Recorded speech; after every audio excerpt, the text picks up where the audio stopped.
grand event at Cooper Union. Among the 6 are a school principal, a bus driver, and a director of preservation at New York's Landmarks Preservation Commission. In short, this award celebrates the multitude of functions and beauties that a city like New York must possess in order for it to maintain its status as the most dynamic metropolis in the universe. Now, before I go on, I should say that really it's our president, Lisa Stoyanov-Koiko, who should be here welcoming you. Regrettably, there's a family reason for her to be absent, and she sends you all her greetings and best wishes, and of course to Ruth as well. Winning a prestigious award in science would not be unusual for Ruth. Ruth is an exceptional scholar and an outstanding scientist, but the Sloan Public Service Award also recognizes that she's much more than that. In short, Ruth is extraordinary in everything she does. She's a wise university leader, a generous mentor, an outstanding teacher, a solid citizen, in short, a role model for her colleagues and our students. And through the generosity and prescience of the Sloan Foundation, her exceptionalism is now a matter of public record. We have many people that want to address you, and for that I will simply end my remarks and ask you to join me in congratulating Ruth on this wonderful achievement.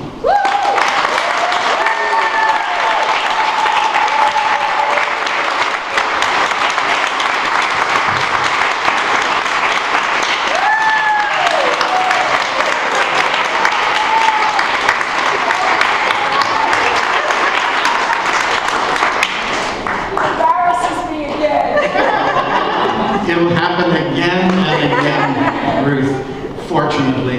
Now I'm going to call on one of Ruth's students to say a few remarks. Ms. Samaris, please come up.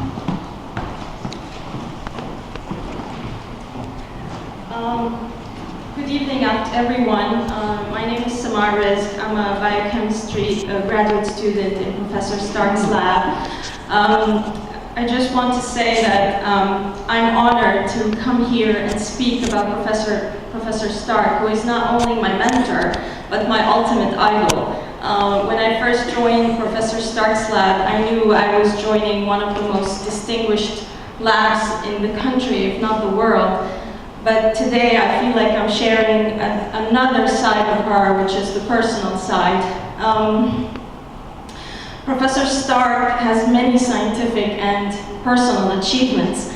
Those achievements set an extraordinary example for me and my colleagues to strive hard to reach our ultimate potential and to reach for the stars, as they say, and to present ourselves in the best performance possible.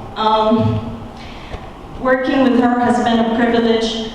From my deepest heart and on behalf of all of our lab, I want to thank her for giving us the opportunity of working with a great leader and wish her the best throughout the coming years to have more and more achievements. And I just want to tell her personally that it's a privilege to work with her. Thank you very much.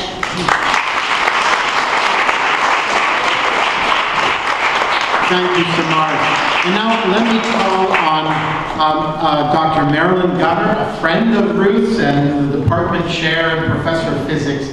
Marilyn.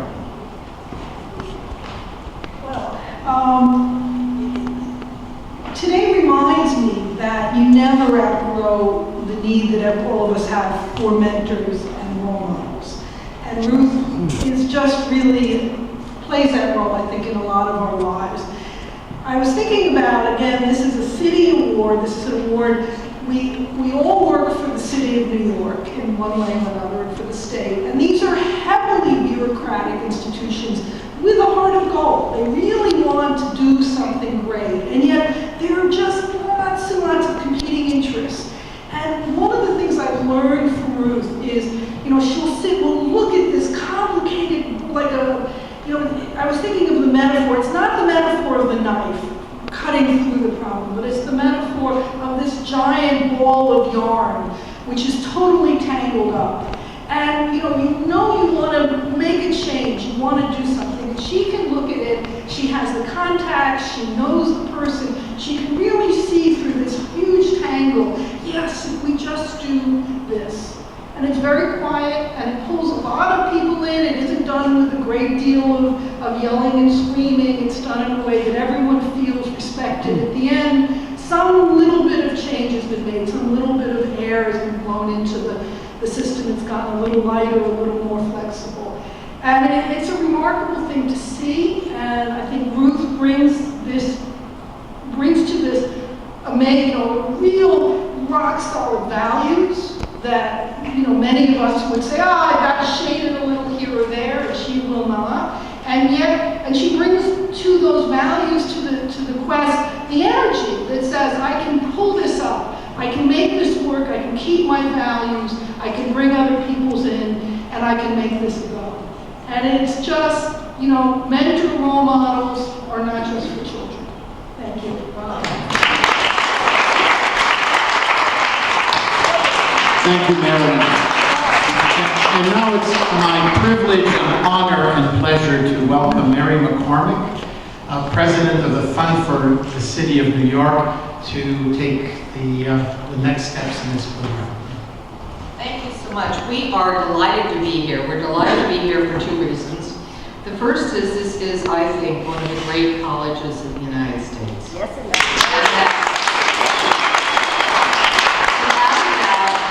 And you did brain for brain and took City College with any other college, many that cost much, much more, City College will come out on top. And this is indeed one of the treasures of the city.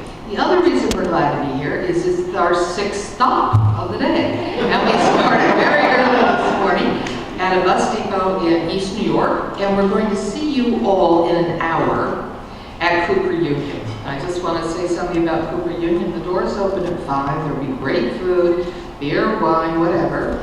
The mayor will get there about 5:45, and it'll be one of the best celebrations of public service that you will ever attend. And this day is about celebrating public service and about celebrating those rock-solid values that you mentioned that we have really celebrated all day. Dedication, intelligence, integrity, care. It is throughout the city, throughout the public sector, and you do it and no one pays much attention.